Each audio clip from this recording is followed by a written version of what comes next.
आज हम सीखेंगे एसक्यूएल स्ट्रक्चर्ड क्वेरी लैंग्वेज। अगर आप जो है डेटा एनालिस्ट की अगर आप तैयारी कर रहे हैं, अगर आप बनना चाहते हैं डेटा एनालिस्ट, ठीक है, तो आपको जो है एसक्यूएल वहाँ पे आना चाहिए। क्योंकि जब आप बड़ी कंपनी में जाते हैं तो वहाँ पे जो डेटा होता है वो बहुत जो है, अगर मैं बोलूँ लार्ज डेटा होता है, ठीक है, हमें बड़े डेटा पे जो है काम करना होता है। तो अगर आप खाली जो है एक्सेल पे अगर आप कर रहे हैं डेटा स्टोर तो वो काफ़ी नहीं होता, ठीक है। तो वहाँ पे हम जो है हमें स्ट्रक्चर्ड क्वेरी लैंग्वेज यानी एसक्यूएल की हमें वहाँ पे ज़रूरत होती है। तो आज मैं आपको स्टेप बाय स्टेप आपको मैं बताऊंगा कि हम किस तरीके से जो है हम टेबल जो है यहाँ पे क्रिएट करेंगे और डेटाबेस हम जो है क्रिएट करेंगे यहाँ पे, ठीक है। तो बहुत सारे तरीके के एसक्यूएल होते हैं। माई एसक्यूएल होता है, माइक्रोसॉफ्ट का एसक्यूएल सर्वर होता है, पोस्ट ग्रे एसक्यूएल होता है। ये जो अभी हम सीखेंगे पोस्ट ग्रे एसक्यूएल, ठीक है। इसमें मैं आपको सिखाऊंगा कि किस तरीके से हम क्वेरी यहाँ पे लिखेंगे। ये मैंने ऑलरेडी यहाँ पे इंस्टॉल कर रखा है, ठीक है। अगर आपको यहाँ पे इंस्टॉल करना है आपको, तो आपको यहाँ पे जो है गूगल पे जाना है, ठीक है। आपको लिखना है पोस्ट ग्रे एसक्यूएल, आपको इस पर जो है क्लिक करना है। उसके बाद यहाँ पे डाउनलोड का देखिए, अगर आप देखिए ऑप्शन आएगा। जैसे ही आप यहाँ पे डाउनलोड पे क्लिक करेंगे तो यहाँ पे ये जो है ऑपरेटिंग सिस्टम, मतलब आपका कौन सा ऑपरेटिंग सिस्टम, अगर आपका मैक है या विंडोज़ है तो आपको जो है जिसके लिए आपको इंस्टॉल करना है। अगर आप, जैसे मेरा विंडोज़ है तो मैंने विंडोज़ के लिए यहाँ पे इंस्टॉल करा है। अगर आपका मैक है, जो भी ऑपरेटिंग सिस्टम है उसके अकॉर्डिंग आपको यहाँ पे इंस्टॉल करना है। तो मैं यहाँ पे जो है विंडोज़ यहाँ पे सिलेक्ट करूँगा और फिर यहाँ पे ऑप्शन आएगा डाउनलोड द इंस्टॉलर, इस पर आपको जो है क्लिक करना है। देन यहाँ पे मैंने ऑलरेडी यहाँ पे अभी लेटेस्ट वर्जन में डाउनलोड कर रखा है, 18.6 यहाँ पे लेटेस्ट वर्जन है, ठीक है। और मेरा जो है ऑपरेटिंग सिस्टम में ऑलरेडी 64 बिट है, तो मैंने ऑलरेडी यहाँ पे डाउनलोड कर रखा है। इस पर आपको क्लिक करना है। तो ये देखिए यहाँ पे ऑलरेडी यहाँ पे डाउनलोड हो जाएगा। जैसे ही इसे डाउनलोड होगा तो आपको क्लिक करना है वहाँ पे, और उसके बाद आपको उसके अंदर जो है मैं आपको बता देता हूँ किस तरीके से आपको जो है करना है वो, ठीक है। इस तरीके से यहाँ पे देखिए जो है ओपन करने के लिए, सेटअप इंस्टॉल करने के लिए आएगा। फिर आपको जो है यहाँ पे नेक्स्ट पे क्लिक करना है। यहाँ पे आपको स्टैक बिल्डर की ज़रूरत नहीं है, ठीक है। मेरे केस में ऑलरेडी इंस्टॉल्ड है, इसलिए यहाँ पे ये इसमें आपको यहाँ पे पीजी एडमिन पोस्ट के एसक्यूएल सर्वर कमांड लाइन 2 इस पर क्लिक करना है और देन आपको नेक्स्ट पे यहाँ पे क्लिक करना है। तो मैंने यहाँ पे ऑलरेडी इंस्टॉल कर रखा है, इसलिए मैं अभी इसे नहीं करता, मैं इसे बंद कर देता हूँ, ठीक है। और जब आप एसक्यूएल वहाँ पे इंस्टॉल कर रहे होंगे तो वो आपके पासवर्ड के लिए आपको पूछेगा, तो वो पासवर्ड भी आपको वहाँ पे डालना है, ध्यान से आपको पासवर्ड वहाँ पे डालना है। क्योंकि जब आप एसक्यूएल वहाँ पे ओपन करेंगे, पहली बार आप ये इसे ओपन करेंगे तो वो आपसे पासवर्ड के लिए पूछेगा, ठीक है। तो वहाँ पे अगर आप सेव कर देंगे उसे तो वो जो है सेव हो जाएगा, फिर आपको दोबारा पासवर्ड नहीं डालना पड़ेगा, ठीक है। तो ये है हमारा पोस्ट ग्रे एसक्यूएल। सबसे पहले मैं आपको यहाँ पे बताऊँगा कि हमें डेटाबेस जो है किस तरीके से यहाँ पे क्रिएट करना है। यहाँ पे मैं जो है सर्वर पे जैसे क्लिक करूँगा, ठीक है। तो यहाँ पे ऑलरेडी देखिए यहाँ पे ना एक डेटाबेस हमारा ऑलरेडी बना होता है पोस्ट ग्रे नाम का, ये ऑलरेडी हमारा क्रिएटेड होता है, ठीक है। तो इसके अंदर मैं यहाँ पे जो है ऑप्शन आ रहा है क्वेरी टूल। जैसे ही मैं इस पर यहाँ पे क्लिक करूँगा तो यहाँ पे जो है अपनी क्वेरी लिखेंगे, ठीक है। किस तरीके से मैं यहाँ पे जो डेटाबेस यहाँ पे सबसे पहले मैं क्रिएट करूँगा मैं आपको बताता हूँ। सबसे पहले आपको लिखना है यहाँ पे क्रिएट डेटा बेस, ठीक है। जो भी डेटाबेस का आप नाम देना चाहते हैं, सपोज करिए कोई भी नाम देता हूँ, मैं देता हूँ अभी फर्स्ट डेटाबेस, कुछ भी आप नाम दे सकते हैं, ठीक है। फर्स्ट डीबी, ठीक है, फर्स्ट डीबी देता हूँ, ठीक है। उसके बाद आपको यहाँ पे रन का बटन दिखेगा, आप देखिए यहाँ पे लिखा रहा है F5, इसकी शॉर्टकट की है। अगर यहाँ पे आप F5 करेंगे, ठीक है, तो ये आप जो है स्क्रिप्ट यहाँ पे रन होगी, क्वेरी रन हो जाएगी, ठीक है। और अभी हमारे पास और कोई कमांड नहीं है। अगर मैंने यहाँ पे नीचे कोई और क्वेरी भी लिखी होती तो मैं इसे ऐसे सिलेक्ट करके फिर मैं यहाँ पे इसे रन करूँगा, ठीक है। अदरवाइज अगर भी यहाँ पे कोई और कमांड नहीं है तो मैं यहाँ पे भी इसे रन करूँगा डायरेक्टली, तो भी सिर्फ यही कमांड ही रन होगी, ठीक है। तो मैं इसे यहाँ पे जो है रन करता हूँ। तो आप देखिए यहाँ पे ना नीचे यहाँ पे लिखा आ गया मैसेज, अगर आप देखेंगे क्वेरी रिटर्न सक्सेसफुली इन 2 सेकंड, ठीक है। यहाँ पे मैसेज आ गया, नहीं हमारा फर्स्ट डेटाबेस यहाँ पे क्रिएट हो चुका है। अब आप बोलेंगे जो फर्स्ट डेटाबेस यहाँ पे हमने क्रिएट करा है वो तो मुझे यहाँ पे दिख ही नहीं रहा है, शो ही नहीं हो रहा है। जो हमारा डेटाबेस अगर मैं यहाँ पे जाऊँगा तो अगर आप देखेंगे तो यहाँ पे हमें दिख ही नहीं रहा है, शो ही नहीं हो रहा है फर्स्ट डेटाबेस करके। तो आपको डेटाबेस यहाँ पे क्लिक करके यहाँ पे रिफ्रेश का ऑप्शन आ रहा है, इस पर आपको क्लिक करना है। तो अगर आप देखेंगे यहाँ पे हमारा फर्स्ट डीबी करके यहाँ पे शो हो रहा है, ठीक है। अब आप बोलेंगे कि कनेक्ट नहीं दिखा रहा है, यानी क्रॉस का अगर आप देखिए रेड कलर का जो है यहाँ पे साइन आ रहा है, जैसे मैं इसे क्लिक करूँगा तो यहाँ पे कनेक्ट हो जाएगा। ठीक है, तो आई होप आपको जो है समझ आएगा किस तरीके से हमने हमारा फर्स्ट डेटाबेस हमने क्रिएट करा है। अब यहाँ पे हम जो है इसके अंदर टेबल हम जो है क्रिएट करेंगे। अब अगर मैं यहीं पे यहाँ पे क्रिएट टेबल अगर क्रिएट करूँगा तो ये हमारा फर्स्ट डेटाबेस के अंदर टेबल्स क्रिएट नहीं होगी, ये हमें ध्यान रखना है, क्योंकि हमने ये जो डेटाबेस हमने जैसे क्रिएट करा है, यहाँ पर आप देखेंगे तो ये स्क्रीन जो आ रही है ना पोस्ट क्रिएट लिखी हुई है, ये अभी हमारा पोस्ट क्रिएट वाला डेटाबेस चल रहा है। देखिए मुझे जो टेबल क्रिएट करनी है मुझे अब फर्स्ट डेटाबेस के अंदर क्रिएट करनी है। ये जो मैंने डेटाबेस बनाया है फर्स्ट डेटाबेस, मुझे इसके अंदर टेबल क्रिएट करनी है। तो मुझे यहाँ पे क्या करना है, जो हमारा ये फर्स्ट डेटाबेस है इस पर राइट क्लिक करके यहाँ पे आएगा क्वेरी टूल।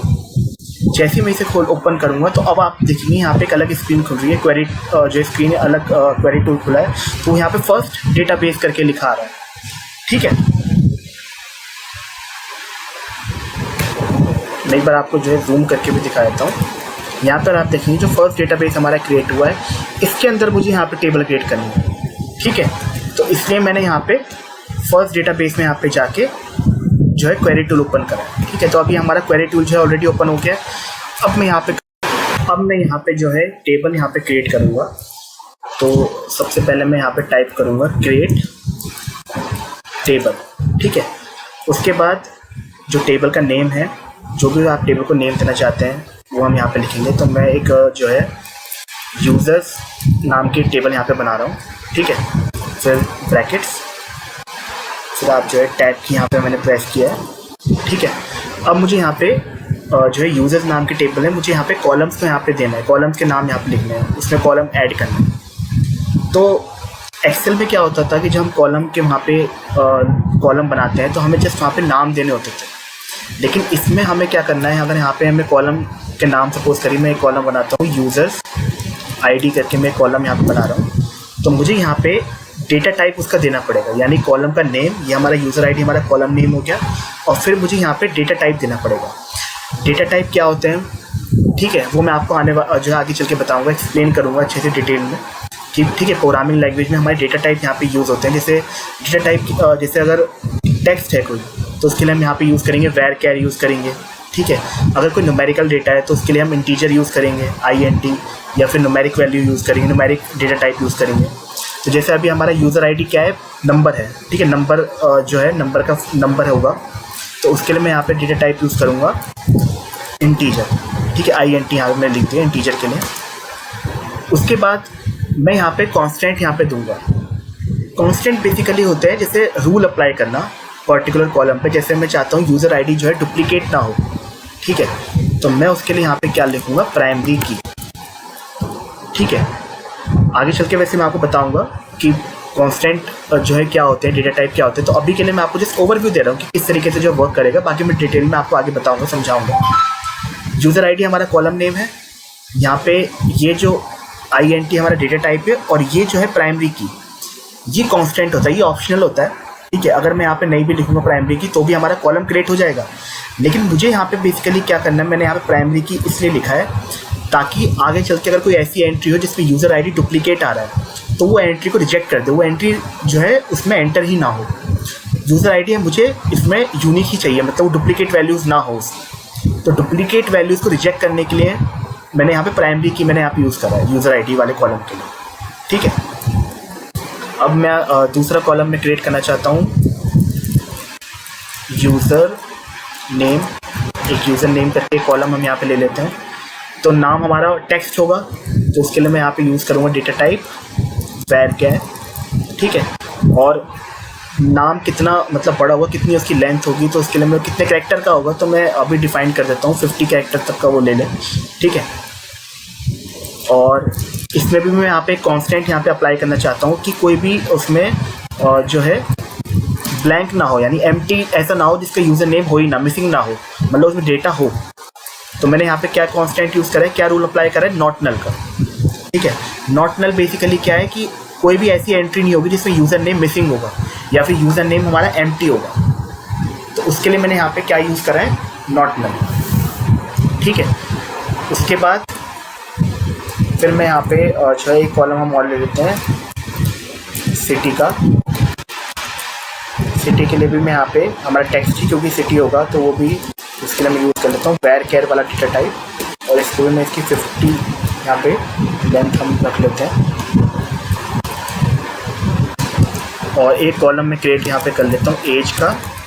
एज भी हमारा न्यूमेरिकल नंबर है, न्यूमेरिकल होगा तो उसके लिए मैं यहाँ पे इंटीजर ले लेता हूँ डेटा टाइप, ठीक है। और मैं यहाँ पे कोई कांस्टेंट अप्लाई अभी नहीं कर रहा हूँ, क्योंकि देखिए एक यूज़र, कोई अगर यूज़र नेम है, काफ़ी सारे लोग हैं, तो ये भी हो सकता है कि उनकी एज सेम हो सकती है, यानी डुप्लीकेट वैल्यूज आ सकती है, सेम हो सकती है वैल्यू। तो मैं यहाँ पे कोई भी कांस्टेंट यहाँ पे अप्लाई नहीं करूँगा, जैसे मैंने ऊपर किया था प्राइमरी की, ठीक है, यूज़र आईडी के लिए।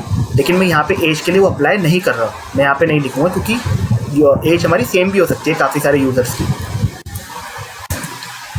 उसके बाद में कॉलम यहाँ पे हम ले लेते हैं एक सैलरी का, ठीक है। सैलरी हमारा न्यूमेरिकल है, और सैलरी बड़ी भी हो सकती है, ठीक है, तो ज़्यादा सैलरी भी हो सकती है, तो उसके लिए मैं एक जो है यहाँ पे यूज़ कर रहा हूँ न्यूमेरिक डेटा टाइप, ठीक है, जिसमें मैं दूंगा कि वो 10 और डेसिमल वैल्यूज़ के लिए 2, यानी 2 डेसिमल वैल्यूज तक वो ले लेगा, और 10 मैंने यहाँ पे दिया कि उतनी उसकी उतने नंबर तक का, उतने नंबर की वैल्यू तक का वो सैलरी यहाँ पे एंट्री आ सकती है, ठीक है। और ये 2 किस लिए लिखा है, ये डेसिमल वैल्यूज़ के लिए, यानी डेसिमल के बाद 2 वैल्यूज़ तक वो ले लो, ठीक है, क्योंकि सैलरी हमारी डेसिमल वैल्यूज़ में भी हो सकती है। तो ये मैंने यहाँ पे कॉलम्स यहाँ पे क्रिएट कर लिए। अब मैं यहाँ पे जो है मैं ब्रैकेट यहाँ पे क्लोज कर दिया है, ठीक है। अब मैं यहाँ पे टेबल क्रिएट करूँगा, ठीक है। आई होप आपको समझ आ रहा होगा किस तरीके से हमने करा है। पहले हमने जो दिया है कॉलम का नेम दिया, मैं एक बार जूम करके एक बार आपको बताता हूँ। यहाँ पे जो है ये हमारा यूज़र आईडी क्या है, हमारा कॉलम का नेम है, ठीक है, और यूज़र नेम ये हमारे कॉलम के नेम आ गए पहले से, सिटी कॉलम नेम है, एज हमारा कॉलम नेम है, सैलरी हमारा कॉलम नेम है, ठीक है। और ये जो है INT वेर केयर न्यूमेरिक, ये जितना भी ये हमारा डेटा टाइप है, यानी पहले हमने कॉलम का नेम दिया है, फिर हमें डेटा टाइप देना है, और ये जो है प्राइमरी की और नॉट नल, ये हमारा क्या है, कांस्टेंट है, ठीक है। अब मैं इसे क्वेरी को जो है यहाँ पे रन करूँगा। मैंने ये डेटा डिज़ाइन पूरा यहाँ पे सिलेक्ट कर ली क्वेरी। उसके बाद शॉर्टकट की इसकी आपको पता है F5 है। जैसे मैं यहाँ पे रन करूँगा इसे, तो यहाँ पे देखिए क्या लिखा रहा है, क्वेरी रिटर्न सक्सेसफुली इन 223 मिलीसेकंड, ठीक है, यानी हमारी क्वेरी जो है सक्सेसफुल रिटर्न हो गई है। अगर क्वेरी में कोई दिक्कत होती है, यानी मैंने कोई जो है क्वेरी सही ना लिखी होती है, कुछ एरर होता, तो यहाँ पे हमें मैसेज के अंदर वो यहाँ पे शो हो जाएगा, यानी वो सक्सेसफुली नहीं दिखाएगा, वो जो भी एरर होगी वहाँ पे हमें यहाँ पे शो कर देगा कि इस एरर की वजह से हमारी क्वेरी जो है वो सक्सेसफुली नहीं हो पाई है, ठीक है, यानी वो क्वेरी सही नहीं है। तो अगर कोई एरर होता है तो यहाँ पे शो हो जाता है। अब हमने टेबल क्रिएट तो कर लिया, लेकिन हमें टेबल शो कहाँ हो रही है, यानी वो कॉलम्स कहाँ पे जो हमने क्रिएट करे हैं, user ID, user name, city, वो कहाँ पे हमें शो होंगे। तो वो उसके शो करने के 2 तरीके हैं। एक तो ये हमने बनाया हमारा फर्स्ट डेटाबेस में, ठीक है, तो हम यहाँ पे जाएंगे, मैं एक तो इस पर रिफ़्रेश कर लूँगा, यहाँ पे फर्स्ट डेटाबेस पर राइट क्लिक करके रिफ़्रेश करूँगा। उसके बाद मैं यहाँ पे इसे क्लिक करूँगा, यहाँ पे हमें जाना है स्कीमाज में। स्कीमाज में यहाँ पे आ रहा होगा टेबल करके, देखिएगा अगर आपको यहाँ टेबल ऑप्शन दिख रहा है, जैसे टेबल पे क्लिक करूँगा तो यहाँ पे टेबल का नाम आ गया, और फिर यहाँ पे कॉलम्स करके यहाँ पे हमें शो हो रहा है। जैसे मैं इसे क्लिक करूँगा, अब मैं एक बार जूम करके एक बार आपको दिखाता हूँ, ये देखिए ये हमारे आ रहे हैं user ID, user name, city, age, salary, ठीक है, यानी वो टेबल हमारी क्रिएट हो गई है, कॉलम यहाँ पे शो हो रहा है। और अगर मुझे यहाँ पे चेक करना है, क्वेरी से चेक करना है कि हमारे कॉलम क्रिएट हुए या नहीं, तो मैं यहाँ पे क्वेरीज के लिए लिखूँगा, ये दूसरा मेथड है हमारा, सिलेक्ट स्टार। यहाँ पे स्टार का मतलब होता है साइड और सारा डेटा लेना है, ठीक है, सिलेक्ट ऑल करके, मतलब एक तरीके से सिलेक्ट स्टार फ्रॉम, अब हमारी जो टेबल का नाम है यूज़र्स, ठीक है। अब मैं इस पर्टिकुलर क्वेरी को जो है जैसे रन करूँगा, अब यहाँ पे देखिए ये हमारे जो कॉलम्स हैं यहाँ पे शो हो रहे हैं, user ID, user name, city, age और सैलरी, ठीक है, और उनका यहाँ पे डेटा टाइप भी यहाँ पे शो हो रहा है। यूज़र आईडी हमारा इंटीजर है, यूज़र नेम हमारा कैरेक्टर वेराइंग है, ठीक है, सिटी, फिर एज का भी जो है इंटीजर, सैलरी न्यूमेरिक, ठीक है। तो ये हमने जो है टेबल हमने क्रिएट कर लिए, यानी हमने कॉलम्स यहाँ पे बना लिए हैं। अब हम आगे चल के सीखेंगे कि हम जो है इस कॉलम के अंदर वैल्यूज़ कैसे यहाँ पे इंसर्ट करेंगे, ठीक है, और डेटा टाइप कांस्टेंट में आगे चल के आपको यहाँ पे जो है कंप्लीट यहाँ पे एसक्यूएल का कोर्स आपको यहाँ पे सिखाऊंगा, ठीक है, बताऊंगा उसके ऊपर जो है आने वाली वीडियो में कंप्लीट एसक्यूएल अब हम ये सीखेंगे, स्टेप बाय स्टेप यहाँ पे सीखेंगे। और आने वाली वीडियोज़ में मैं आपको जो है पावर बीआई के ऊपर भी जो है वीडियो लेके आऊँगा। तो मैं जो है पावर बीआई के ऊपर वीडियो लेके आऊँगा जिससे हम डैशबोर्ड हम बनाएंगे, ठीक है, और पाइथन के ऊपर भी जो है मैं कंप्लीट कोर्स यहाँ पे लेके आऊँगा, ठीक है।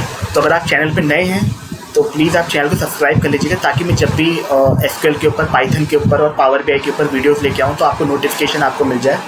और अगर आपको ये वीडियो जो है पसंद आया हो तो प्लीज़ वीडियो को जो है लाइक और शेयर ज़रूर कर लीजिएगा।